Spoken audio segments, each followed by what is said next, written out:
la communauté juive mondiale dans son ensemble représente un nombre stable, 13 millions de personnes, ce qui représente 2 millions de personnes de plus qu'en 1945. Se rappeler qu'il a fallu 11 ans pour qu'on passe de 11 à 12 et 40 ans pour qu'on passe de 12 à 13.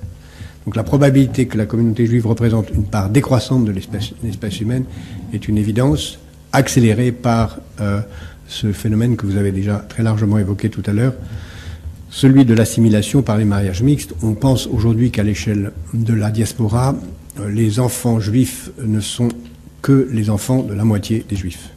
Et les autres ne restent pas dans la communauté. Il y a donc un processus d'assimilation et de disparition hors de l'État d'Israël considérable. Deuxièmement, en Israël proprement dit, se pose la question évidemment de la population juive par rapport aux populations environnantes, qui sont elles-mêmes de plus en plus nombreuses dans la région et qui, à échelle de 50 ans, seront non seulement plus nombreuses dans l'ensemble palestinien que dans l'ensemble israélien, et à l'échelle de 60 ou 70 ans, plus nombreuses sur le territoire israélien en population non juive qu'en population juive. Donc nous avons clairement à affronter le fait que la population juive est de plus en plus minoritaire, faible et en voie de disparaître. Nous sommes aujourd'hui dans une période où il y a 5 ou 6 millions de musulmans en France. C'est une chance pour la France et il faut le considérer aussi comme une chance pour le judaïsme français et non pas comme une menace. Nous aurons un jour 3 millions de juifs en Europe, 50 millions de musulmans en Europe. Que faire face à cela? Sinon tout faire pour faire que cette relation soit une relation positive et non une relation antagoniste. L'identité juive, c'est d'abord une identité qui se construit dans son rapport à autrui, c'est-à-dire dans son rapport à ce qu'il peut apporter aux autres. Et je pense que nous avons, nous juifs de France, une responsabilité très particulière, qui est la responsabilité à l'égard des autres minorités en France. Nous sommes arrivés ici, les uns et les autres, dans des conditions plus ou moins faciles, certains très difficiles, certaines faciles. Nous savons ce que ça signifie d'être considéré comme étranger, nous savons ce que c'est que d'être considéré comme des gens mal acceptés. Nous devons aider les autres. Nous devons à tout prix aider les autres. Et d'abord, je crois qu'il est de notre responsabilité d'aider à concevoir, dans la conception française, un rapport à l'islam qui soit différent. À la fois parce que ça va nous aider en France, et parce que ça nous donnera un rôle pour aider à concevoir le rapport entre Israéliens et Palestiniens. Il nous importe, il est fondamental pour la survie d'Israël que les Palestiniens et les Israéliens s'entendent bien. Il est fondamental pour que cette paix ait lieu là-bas, qu'elle ait lieu ici.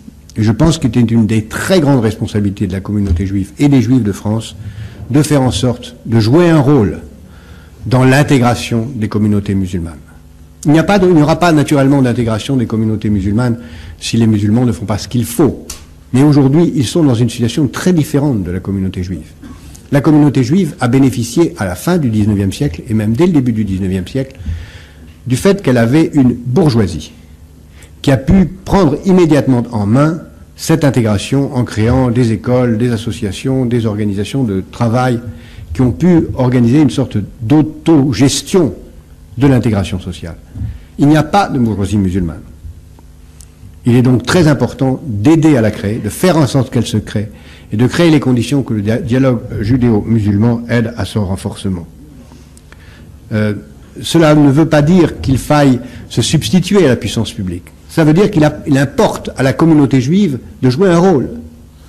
En Angleterre, par exemple, la bourgeoisie juive finance des imams pour éviter que des imams trop radicaux viennent d'ailleurs.